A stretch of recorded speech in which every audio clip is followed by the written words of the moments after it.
Welcome to the Three Generations podcast. We got Marie, our wise boomer. I'm Julia, your Gen X realist. And Jess, our millennial with fresh takes. Three generations, three perspectives, and three times the fun. Because sometimes the only thing we can agree on is that we're different. Welcome back, everybody. Hey, thank you everyone so much. We love you guys. We cannot say it enough how much we appreciate you guys. Thank you so much for your support from all three of us. We love you guys. So, Jules, what do we got today? We're going to have some fun. Yeah, let's talk about one of my favorite things, food. It's one of my favorite things too. So, Marie. Well, I think the biggest thing is how we eat, and it's definitely generational. I believe that.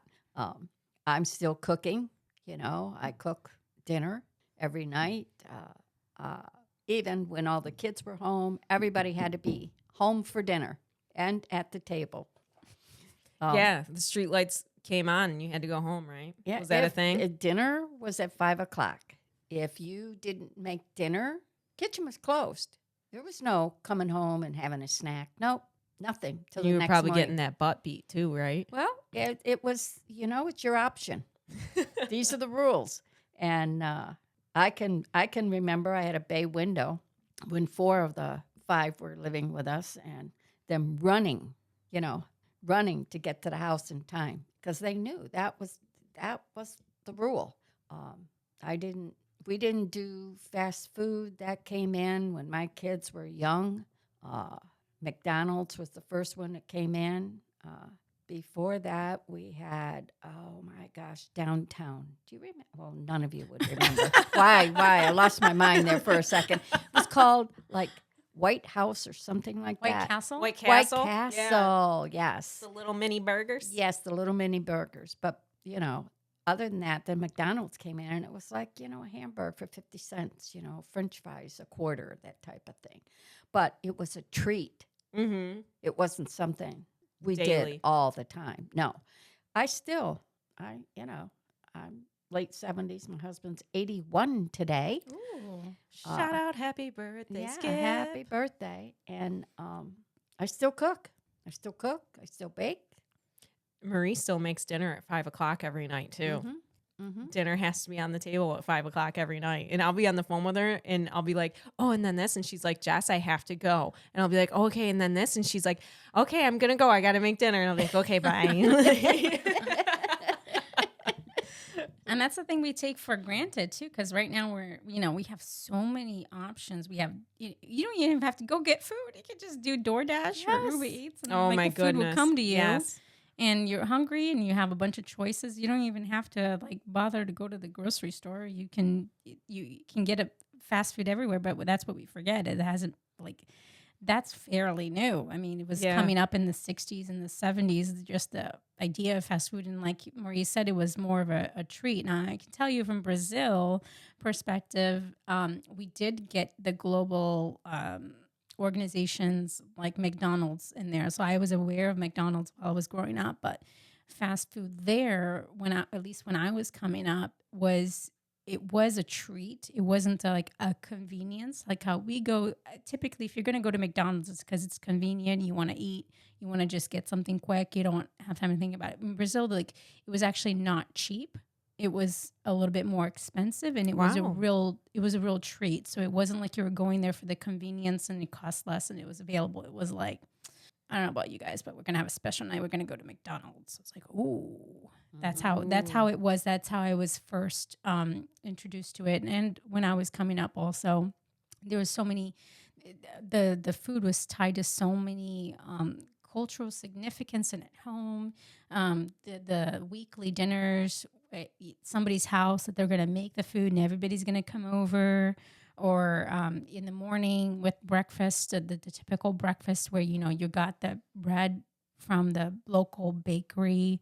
And it was fresh and had so many ties to the culture or your day to day. It was completely different. Now I don't know what it's like in Brazil now, But coming up, that's where it was. So there was just so many things tied to food for me when I was coming up.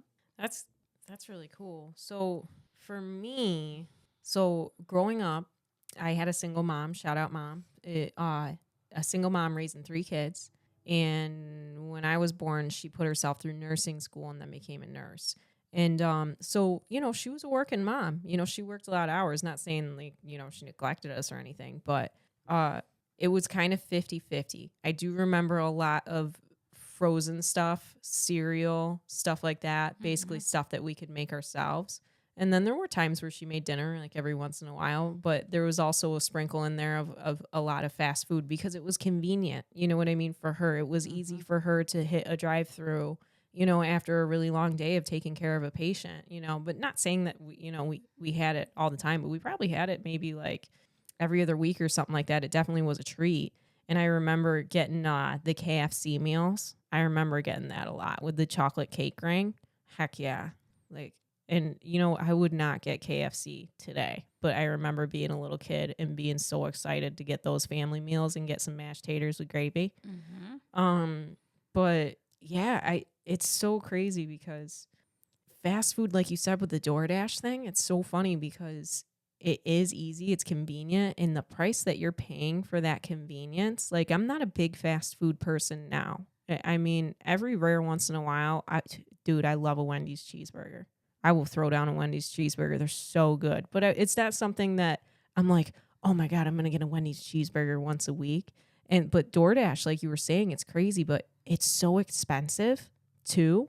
Like between the fees that they charge you and everything, but it's like normalized in our culture now to like do that DoorDash where they add the fees and then you have to tip the driver. And if you don't give the driver a decent tip, the driver will literally like swipe, I'm not taking that one. That's not a good enough tip for me. You know what I mean? Like they will be picky and choosy of who they get it delivered to. So it's a tricky situation with that. But Marie, imagine though you're so lazy you can't even go get the food yourself. Like you got to go and pay somebody to do it. Yeah, I mean, but that's normal. Yeah, and you pay more, but like it's normalized. It's not really a big deal. Yeah. It's not even rare. I used to use it a lot when I was working crazy hours because of the convenience. I would pay for the convenience because when I'm working a 12-hour shift and you know what I mean, and I get home and I got to do this and I got to do that, and I'm like, oh my God, I'm starving. I can put this in and it'll be here in a half hour and I would get it delivered. But there was somebody that I worked with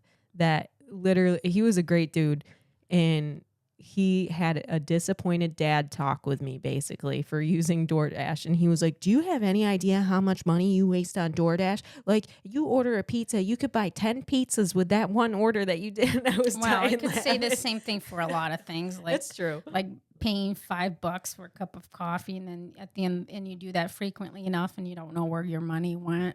Right. But my mom, so I grew up partly in Brazil, came here. I became a latchkey kid. So I'm very familiar with Pop-Tarts and microwave dinners and all of that jazz. And my mom had come up with what she used to make home cooked meals. There were recipes that like her mom taught her and then she knew it. Some were written down, some were all in the head, but like things that came up. And I went from that to it just basically at the end of the day, it did not get passed down to me.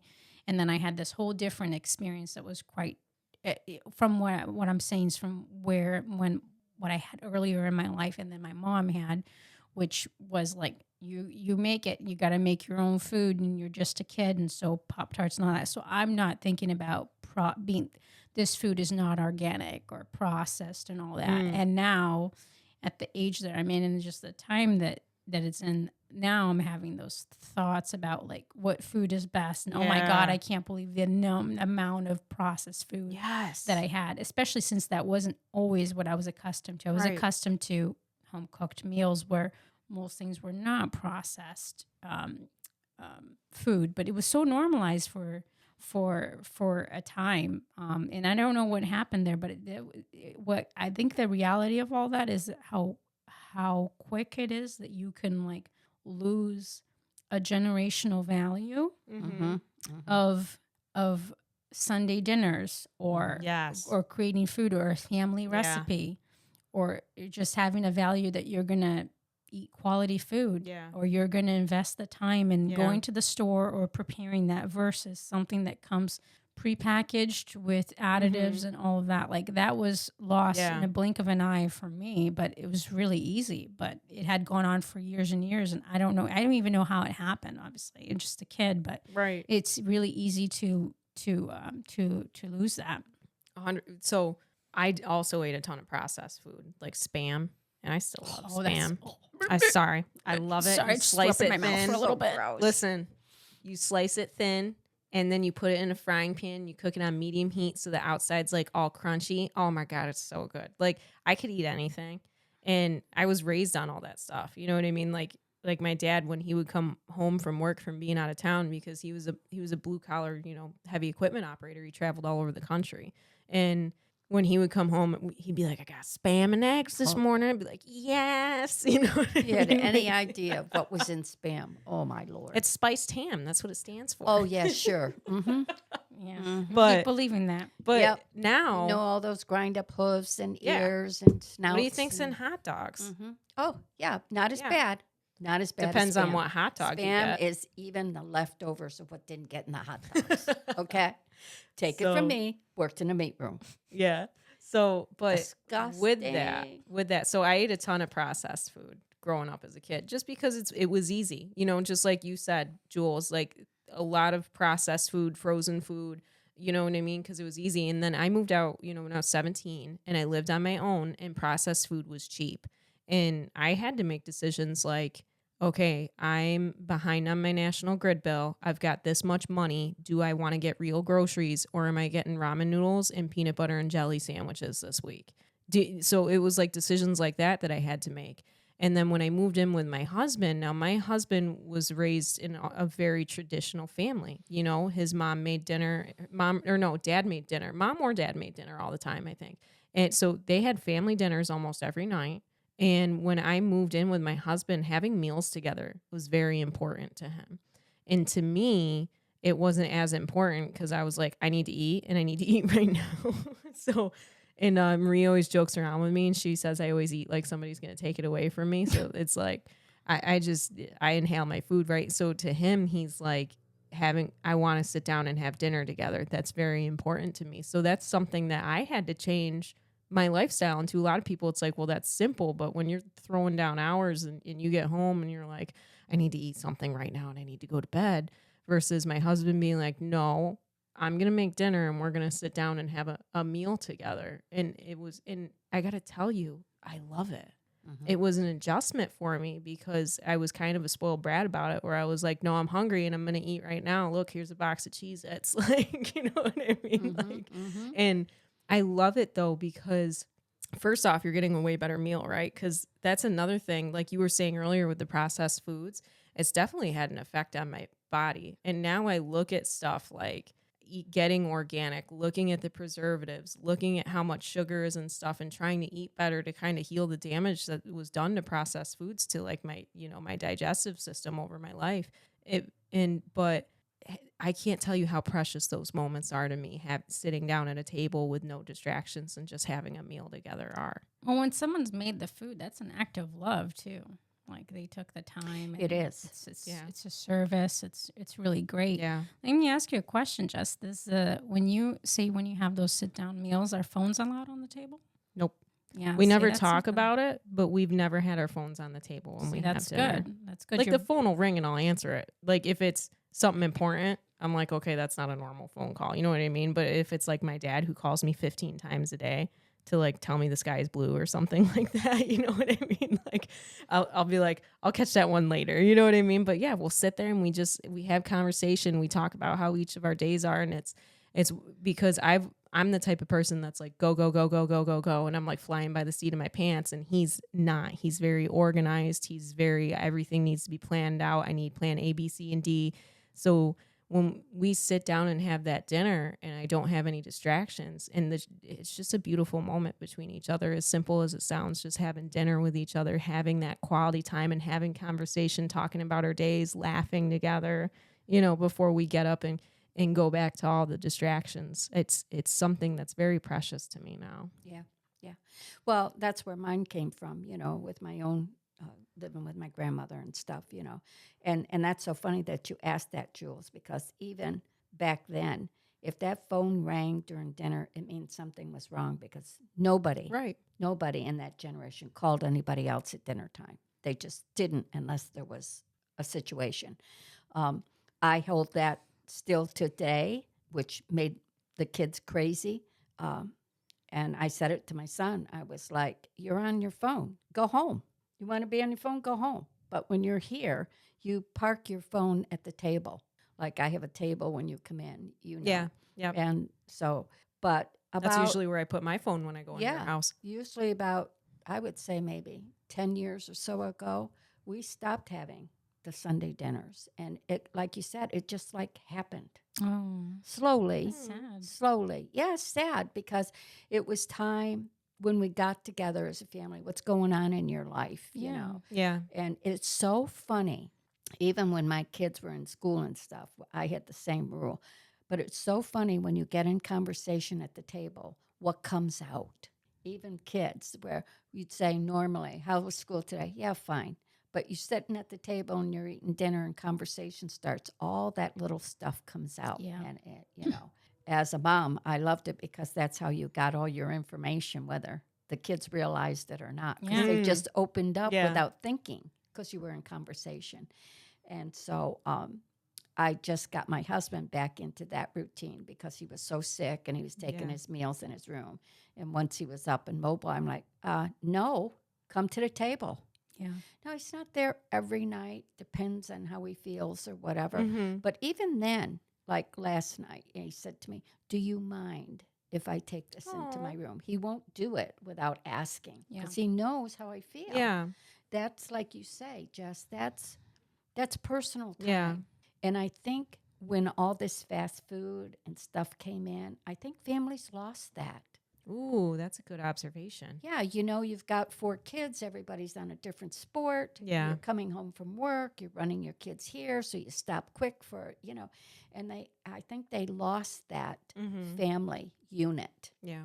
And I'm not so sure we've got that back again. But I laughed today because I hear everybody say, oh, my gosh, groceries are so expensive. Oh, my gosh. And I think to myself, are you kidding? Like, you go to McDonald's for one person, it's $20. I can't believe how expensive it is now. Like, it's crazy. And there's no loss for lines. I can drive down, 31, and there's got to be what on 31? 4 or 5 fast food my places? gosh, at least. Not counting the restaurants. Not counting just the fast restaurants. food. The lines are out the door. Oh, and Chick-fil-A always popping. And I'm like, are you kidding me? How I came home from the hospital one night for Chick-fil-A, and you know me, I don't do fast food, and I'm like, yeah, I can't. And I remember that you were like you were on the phone with me and you asked me what you should order. I said, get the chicken Jess, salad. I said, Jess, I'm at Chick-fil-A. What do I even order? Like, but like I got that and the milkshake. It was like $18. Yeah. I looked at the girl. I said, excuse me, don't you have a senior? Don't you have a senior pricing? She goes, no, I'm sorry, ma'am.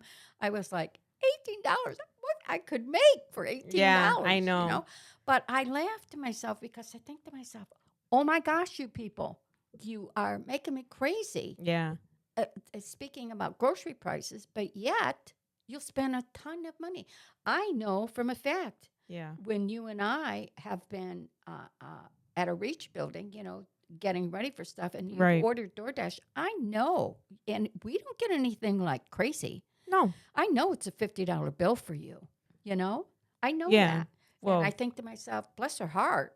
But it was easier a little yes, while we're ago. there. You know what I Yeah. mean? Like the finances were different. Now it's different. But so Marie, I got to ask you this. Okay. I got to ask you this. Oh, here it comes. Here we go. Here we go. I just inherited a cookbook from my grandfather who's with Jesus now. And it's a Better Homes cookbook, which I guess was like the big thing back in the day. Correct. It's a gold cookbook that's like a binder, and it's literally got pictures of like the food. Well, it's got pictures of food, but it even has pictures of like families, like illustrations of like the mom in like the poodle dress with like the really, really tight waist and, wearing high heels in the kitchen with the big red lipstick smile, and like the kids and the dad in the suit. So I was we look like that. Yeah. And I was looking through the recipes, And there's a recipe in there that's a circle gelatin mold with spaghetti and sliced up hot dogs and sliced up green olives. And I was like, what in God's green earth? Jules, I'm not kidding. Why Jell-O? No, I believe you. Clear gelatin. I know. Why? I don't know. I don't know, but I got to show you the picture later. It's downstairs. I got to show you some of the recipes in there. I'm like, I would never eat that. Yeah. In my day and my grandparents' day, there was never an outing, an event that wasn't a Jell-O mold on the table. Why? Like so gross. Like they would put everything in Like everything, what? everything in it, from fruit, like you said, the hot dogs, the spaghetti. Like it was so gross. Oh, And to this day, we still get them. Where was I? I was at somebody's house. Where was it? I don't even remember. But a same thing, and they brought it with fruit, and I'm like, oh Lord, Jell-O mold. Lord, like who is still doing that? Like why? Why? The meals have to be so different back then compared to how they are now because we Yes, have but so it many was- choices. It was basic. yeah. It was basic. You always had a vegetable on the table. Mhm. It didn't matter, depending on what was Yeah. in harvest. You always had a meat, and you always had some type of, even back then, rice wasn't a big deal. Potatoes. Yeah. There was so many ways to make potatoes, or any pasta dish. Yeah. Pasta is That's- real big. That's so true because when my dad would come back from out of town, we had family dinner at my grandfather's every Sunday. And this just popped into my head when you were saying that. He always had a vegetable. There was always a meat. And there was always a potato. Mhm. And then maybe like a roll. And then like a, Always breads or some yes, sort. a sliced Italian bread and butter because my grandmother was 100% Sicilian. And I didn't realize that until you said that. That's why he did that format every single time he made dinner, was because that's the way that it was. And I mean, that's the cookbook he was using. Thank God I never saw a gelatin mold. I can tell you that. I'm Thank you. glad I never saw one of those Probably because puppies. he thought it was gross too. But yeah, I'm probably one of the few that have my grandmother's recipes. That's cool. Yeah. But right now, it's so weird. There's nobody to hand them to. Aw. Nobody wants them. Yeah. Nobody has the. No. Yeah. I can see that. Yeah. I don't even cook at my house. Yeah. My husband does, but to be fair too, the ingredients themselves, the meat that we eat, the vegetables, they're not even like the same that what you were growing up with. Yeah, because they inject the animals with Absolutely. hormones and Yeah. different things like that. The vegetables are not grown the way that they where are the ugly vegetables? Because that's would be Exactly. more normal to see more ugly ones and less polished ones. You Yeah. ever get vegetables home even from the nicest store? Yeah. You really got to wash it and to take away all the polish and whatever else that they have in there. So it's not what it used to be. I have no idea. I should know better because I feel like I'm middle-aged, but I feel like I'm getting all of a sudden I'm feeling food sensitivities and different things like Yeah. that I never had. So clearly there's Yep. something going on with our food Oh, that definitely. I'm just Same. not, aware Same. of. But they look really pretty. I can't eat chicken. It makes me Chicken? sick. I've never been a big fan of chicken because my mom would always when my mom made dinner, she would always make baked chicken breasts and Italian dressing for dinner every night. And there's a lot of people where it's like, that's delicious. And it's like, not every that night. was that. Not every Yeah. Yeah. But so I'm not a big fan of chicken, but now it makes my stomach really upset. So there's this part of me that's like, well, I'm not heartbroken, but there's also this part of me where it's like, I just completely avoid it now because it's like, I don't want to deal with how it makes my stomach upset. Or there's, like you said, some preservatives and stuff like that really mess It's with my not so stomach. much the preservatives as much as the chemicals that they put in them to make a big breast. Yeah. Yes. Okay, Yeah. so I will give you a prime example. One of our people who come to our church, they have their own farm. So next Wednesday, she is bringing us 10 chickens. They raise chickens, but so they're coming up for slaughter. They're actually slaughtered them. They have to wait a week for the processing. Not processing like we're talking about, but for them to cure on their own and stuff. And she's already said, when you receive them, it's not like a chicken you're going to get in the store. It's not the plump. They're going to you be know, small. It's going to be small. It's like a real chicken. Yeah. And I'm anxious to see what kind of feedback we get from our pantry Yeah. on that. Because when you talk about ugly fruits and vegetables, you know I get them. And yet nobody picks them. They take all the pretty ones and I'll come in and the ugly is still there. What we consider ugly. Yeah. You know, and it amazes me. It amazes me that they don't have what I would call food education. They have no idea of what they're eating. Like, why would you not want to know what you're putting in your body? But by the same token, now we have like sushi and all that. Yes. Very, very, any place you want to go in the grocery store and stuff. Yeah. Oh, yeah. I know. Wegmans is like, if you need any ingredient, it's at Wegmans. Like any international. And here, when I started getting all those food sensitivities, I started, just hitting up the Google machine, and I was just like, what's the stuff that's best for like food sensitivities and stuff? And a lot of the stuff that came up was like Mediterranean, Asian, and like Indian, like a lot of that Asian culture, that whole area, a lot of those foods came up as like the best things to eat. And it's kind of how I discovered it over the last few years. And I have absolutely fallen in love with all of those types of foods. I would rather any day have like a really good Indian dish, a really good Thai dish over having an American dish. You know what I mean? Like having, cheeseburger and French fries, or you know what I mean? Like I love a good New York strip, or like a strip steak, or doing like a baked chicken breast or something like that. Like you said, Marie, with like a veggie and a potato, like your typical dinner. I would any day rather cook those dishes. And that's another thing too. One of the biggest things that I do now is meal prep. Like Marie, you make your food fresh every single night for the most part, don't you? See, for me, for saving time, because my husband works, they call it a J shift. So he swaps back and forth a lot, and he makes dinner when he's home. But there's a lot of times, like for example, for lunch, instead of making something fresh every day or the night before, I'll meal prep it, and I'll have all my meals made for like the entire week for like breakfast and lunch, so I don't have to think about it. And I'll do those Indian dishes, those Thai dishes way before I would do an American dish, because they're way healthier and they don't mess with my gut. But also I'm like, oh, these flavors are off the chain. Yeah, the spices. Oh, so good. So good. But Jules, do you do meal prep? We run into stretches of that right now. We're on the crock pot kick.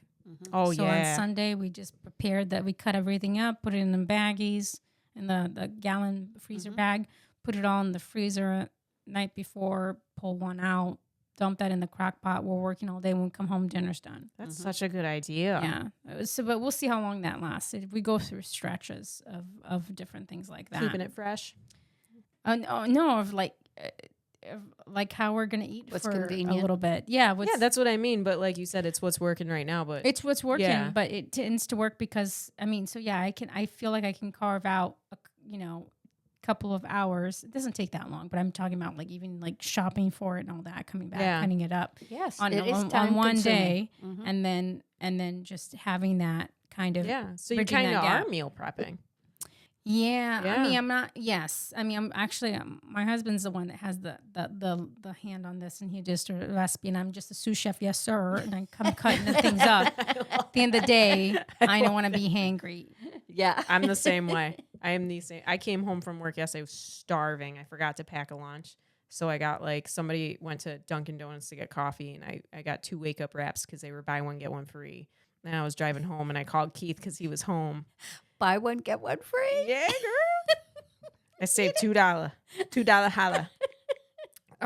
So I called him and I was like, babe. He's like, yeah. I was like, I'm starving. Are you making dinner? Are you making it? And he's like, no, I just got in from mowing the lawn. I was like, can you please make me something? I'm gonna die. He was like, yes. He made something so I could eat when I got home. Do you guys have any holiday traditions? Oh like my foods gosh, you yes. typically eat Mm-hmm. and make. What do you got, Marie? Usually, well, when the family used to get together, because there'd be 25, 27 of us, like at Christmas time, always did a prime rib.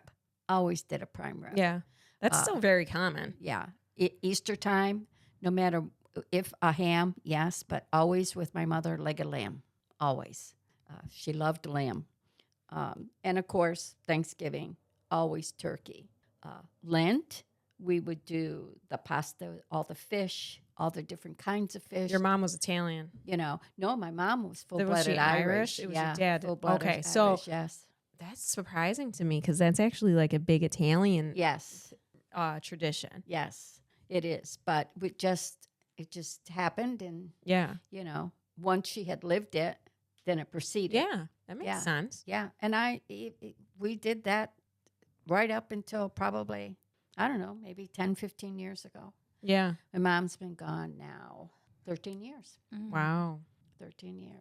So right around that time, she was the family monarch, whatever you want to say, you know, but the family just started, even before she passed, to kind of drift. Mm-hmm. Everybody lived everywhere, and it just kind of, you know, The tradition it happens kinda very slipped away. slowly. It does. And then all of a sudden, you like let it go. yeah, all of a sudden, then you know, you're like, okay, What's happened? happened? Yeah. My husband and I, was it last Christmas? Yeah, last Christmas. We've been together 43 years. Last Christmas was the first Christmas we ever had Christmas Day alone. Wow. Wow. We never had a Christmas alone. Kind of liked it.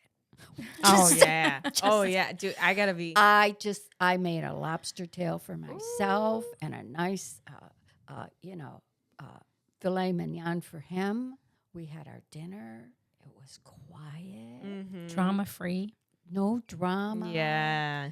You know, I know that's kind of awful. It's not, because Everybody I feel has the families, same they way. know it. Yeah, yeah.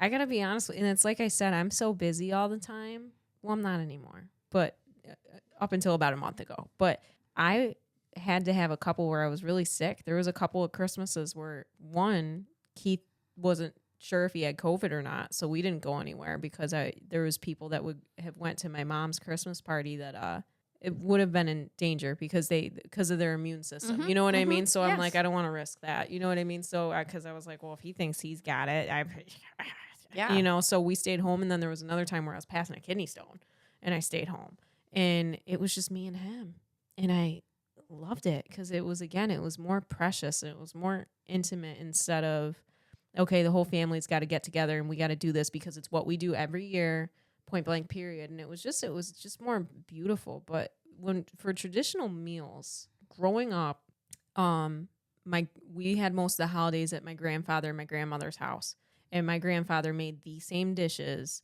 every single time. It was Easter was a ham, Thanksgiving we did turkey, and then Christmas we did a roast. And there was always mashed potatoes, a veggie, and Christmas we got fancy. We did shrimp cocktail as an appetizer. Oh, yes. And he would get these little crystal glasses out, and he would put lettuce in it, and he would put your cocktail sauce in the lettuce. Mhm. And it was cute. And he'd, arrange all the shrimps around the little Yep. crystal glass. But then when my grandmother passed away, maybe like 7 years ago, that's really when the traditions of the holiday meal stopped. And we really don't do anything for Easter dinner now. We haven't done anything because my mom would always be like, I have you guys 90% of the time. So she let my dad have most of the holidays because that's when he'd be home. And then we really only now we do Thanksgiving here at my house because my house is Sweden. So we make everybody from all different families come to one location because my sister and I put our feet down. We're like, we're not doing 75 Thanksgiving dinners anymore. Yeah. We can't do it. But yeah, we don't have anything set in stone. Well, we used to, though, when my grandmother was alive, everybody went to her house for Thanksgiving time. That's when the guys, my uncles and everybody would go hunting. So that was a tradition. There was no ifs and buts. Right. Everybody went there for Thanksgiving. She had a 3-bedroom, 1-bath, and there'd be like 20 of us in the house. That's funny. But we just slept wherever. So I can remember giggling us girls on the floor in the living room and her yelling from upstairs, "Be quiet down there. Everybody's trying to sleep," Just, but we slept here, there, and everywhere. And the guys didn't care. They were up at, 1, 2 o'clock in the morning Yep. getting ready to go Yep. hunting. Getting their clothes out of the garage. Yeah. So, but when she passed away, that ended. That's crazy. That ended. But what about you, Jules? Did you have anything in? Well, I'm just thinking about, I too, we had like the monarch of the family that kind of like as soon as they passed, it just that didn't pass on to someone else. They kind of held it together, and we just didn't realize that was the person that was holding that value and making that happen. But I was thinking about a couple of things. I was thinking about how the difference in different cultures, like how French are able to eat little bits of something really rich and not have a problem with obesity like we do, and Japanese having obesity be culture having it be like a very low on there, and having mostly fish and vegetables and all that good stuff, and how we struggle so much with all of that. I was also thinking about the food, like what a difference it makes, not only in families and our culture. Like the Jewish holidays are always celebrated with a certain number of food, and like for example, if the Seder meal, it's part of the holiday, man. So if you start like going like, well, we're not going to prepare this, it would just easily go away. And I'm still trying to crack the code. Everybody seems to have an idea about like what diet or what food is best for everybody. Everybody's thinking that they're right. I got someone I listen to named Dr. Jordan Peterson, who's in an all meat diet. Love like him. He only eats meat though. And he advocates for it. He thinks it's the best. But I'm like, man, that's like really extreme, and it must be hard. And I don't know how you do life when you only eat red meat. It's no be vegetables. Expensive too. Well, he's got the money. Well, yeah, that's true. Yeah. He does have the money. Yeah, but he talks about its benefit of it, and it's just overwhelming, like what we got in our culture, but what a difference it makes, and how much food, yes, part of our life, our bodies need it, but like what a difference it makes if you take something away, or you do away with the tradition, or you don't cook. What a difference it makes, and all of that.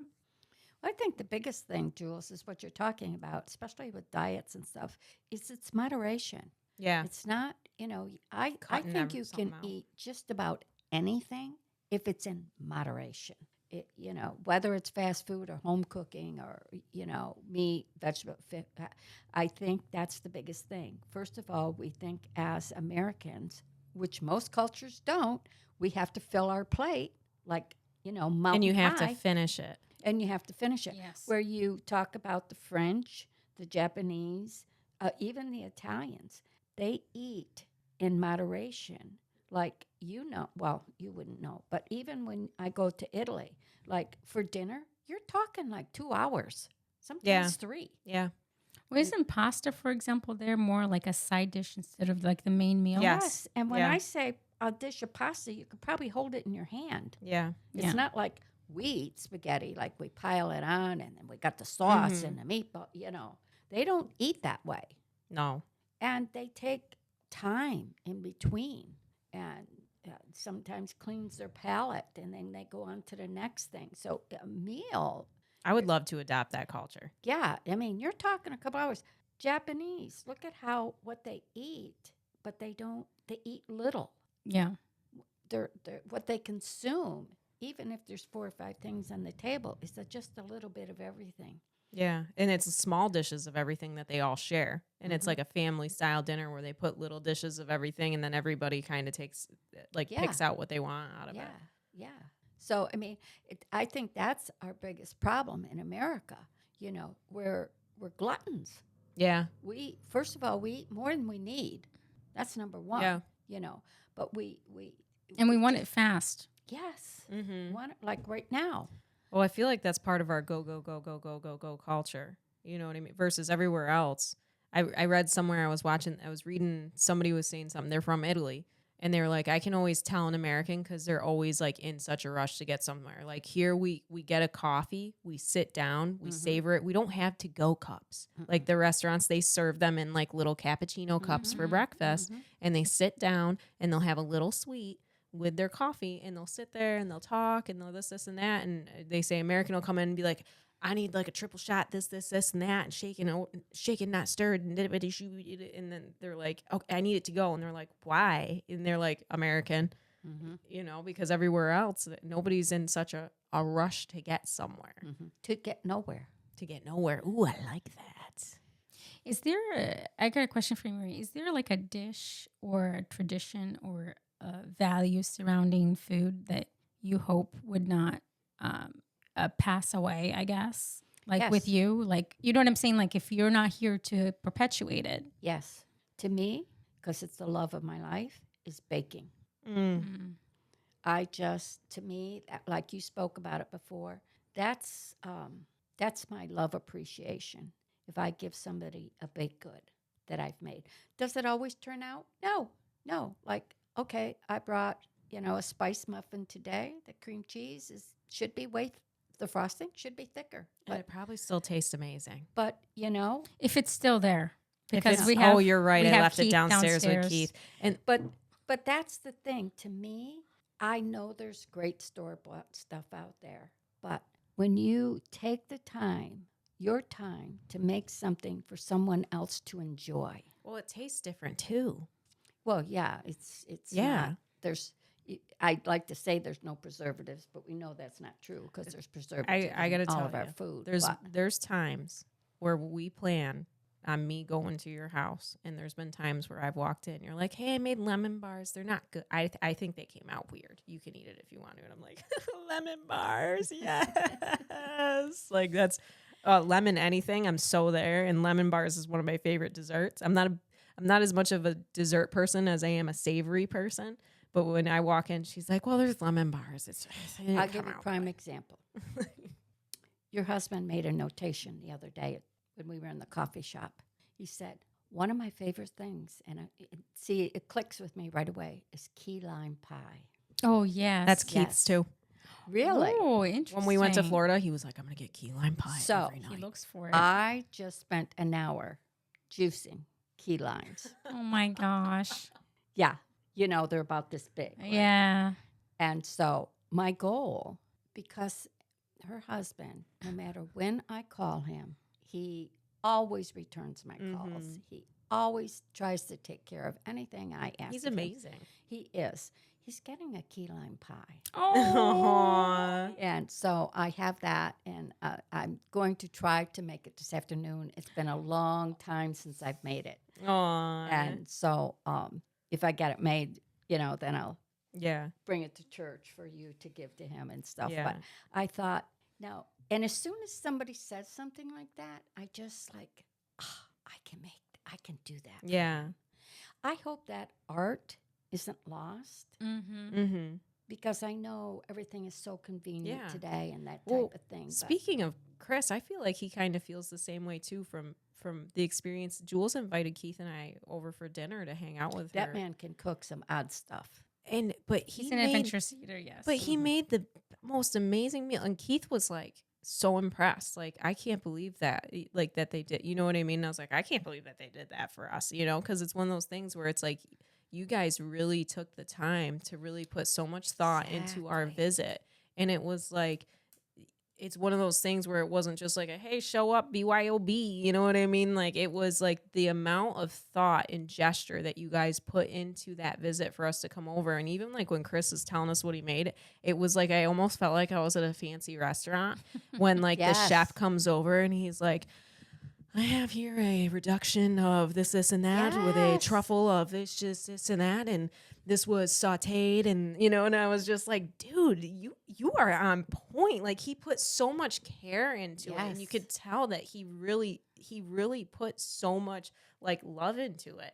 And I was like, this dude's the real deal. Like, you could just see how genuine he is as a person just through cooking that meal and prepping those appetizers for us. Like, it was amazing. Yeah. And it's a tradition to compliment somebody with love. So to me, that's my avenue. And I hope that isn't lost as people get busier and busier and busier. I have been handing out recipes as people have asked me and stuff like for cheesecake and that type of stuff. So I have been doing that lately. And I thought, oh, thank you. To ask for a recipe because, it's a recipe that I have. Yeah. It's not necessarily something that's in a book, Yes. it's handed down Yes. type thing. Especially a lot of the things I do, especially cookies and pies. Those are all handed down. It's rare that it took me how many years to get the recipe from my aunt for a cheesecake. She wouldn't give it up, It's like, why? What? That's legacy. Yeah. Yeah. Why wouldn't you want to share that? There's a chance it could get lost. Yeah. Yeah. Yeah. What would you say? Oh, well, honestly, there are things I grew up with that I still remember that my mom used to make or that I used to have or that my grandma used to make when I lived in Brazil that it's just completely lost. So I miss those, but I don't have any reference for those. It really feels like it's out floating in the sea. Honestly, I just miss sitting down dinners. And I feel like that gets lost, like you said, Jess, with the different schedules and different things like that. Chris grew up with, and I think it drives me crazy, but we're still working on this. So this is where we are, where we'll sit in front of the TV with a movie or something like that. Everybody's got their dinner in their lap. I really dislike it, but it's a convenient for Chris and Isabella. But to me, it just feels then the eating, it just feels like a chore. It feels less enjoyable. I much prefer it when we're around the table and there's no phones and there's no TV in the background and we're spending time together face to face. Yes. Yeah. Yes. So we're working through that. I would love to get more of so I'm mourning the loss of the recipe, the food itself, but I would like to hold on to the practice of the value of what we can get spending time together. Yes. I'd like to have more of the, spending time with Chris's parents, the Sunday dinner, the once a week where we're getting around the table. Maybe we've helped each other make whatever it is that we're having, not like buying something from the restaurant and bringing it in and we're enjoying it, but literally like, I brought this. Okay, we'll toss this salad fresh together in that time in the kitchen, and then we're sitting at the table together and having a conversation and enjoying the fruits of what we've all prepared. Yeah. I'd like to keep that, but I feel just like much what it's happened to me that it's something that can be easily lost out to sea if we let it. If we let many weeks go by, or if we just let that go, or if we just don't do it. Yeah. What about you, Jess? Recipe I wouldn't want to get lost. So my dad has a chicken soup recipe that was my great grandmother's and it was his grandmother's. And it's like an Italian spin on chicken soup, where you make it from scratch, which it's not really that hard. You know what I mean? It's basically, your traditional chicken soup, but you put crushed tomatoes in it and you add a buttload of garlic and Italian seasoning. And you use the little noodles. It's called Starts with a D. It starts with an A. It's spelled ACINI, and it's like de pepe or something like that. I just don't know how to pronounce it, and I don't want to butcher it. But you boil the whole chicken. You put all the veggies in, the garlic in, the Italian seasoning, and then when the chicken's done, you take the whole chicken out. You pull the whole chicken apart. You put the shredded chicken back in there. You put the crushed tomatoes in, and then the way that she did it was she would dump the noodles right in and cook it that way. And it comes out like it's thick. It comes out really thick because you cook the pasta in there with the starches, and the pasta, it looks small, but it gets big. And it's, to me, my dad has been making that since I was like a baby, and it is it's comfort. Nostalgic, but it's also so delicious at the same time because you're eating it with a fresh slice of Italian bread with butter, and you're dipping it in and the sauce, and it's, chicken stock with the crushed tomato, the Italian Yeah. seasoning, the garlic. It's like Can't do anything Italian without crushed tomatoes. you can't. But it's that's a recipe that I hope never goes away, and I still make it to this day. When Keith doesn't feel well, I make it, and then there's times where I don't feel well, and I'm like, you know what, I want some chicken soup. And then there's been other times where my dad just calls me and he's like, I made soup. Do you want some? I'm like, I'm coming over with the Tupperware right now, So I hope that recipe never. And one day when I have kids, I'm gonna make it for my kids. Yeah, it's hard. It's hard holding on to tradition. I think the more technology that there is, and the more convenient things get, it's going to be harder and harder to hang on to traditions. Yeah, in American culture, I think it's going to be harder and harder. Yeah, I can see it happening over in Europe though too. It's slow. Eventually. Yeah, they're behind us on that, but they're catching up quickly. Yeah. Oh yeah. I don't know about you guys, but I'm getting hungry just having this conversation. Yes. Well, we should ask some of our listeners, send in what brings comfort to you. What's a tradition? Yeah. What's something that you don't want lost? What's your favorite dish that, like we were just talking about, like, I hope this dish never goes away. I love it. Like, What is that for you? What traditions have you lost? What traditions do you not want to lose? Just send us whatever, just share with us. Because we would love to bring this back up and revisit it. Any of the topics we cover. I don't care if we posted it a year ago and you're just listening to it now, feel free to send us an email and maybe we'll rehash it. And, so please tell us what you think. Yeah, and send it on over to podcastthreegenerations@gmail.com. We hope you enjoyed this episode of Three Generations. And please subscribe, leave a comment, send us an email. Let us know your feedback. And from Jess, Julia, and Marie, thanks for listening through Three Generations, and we'll see you next time.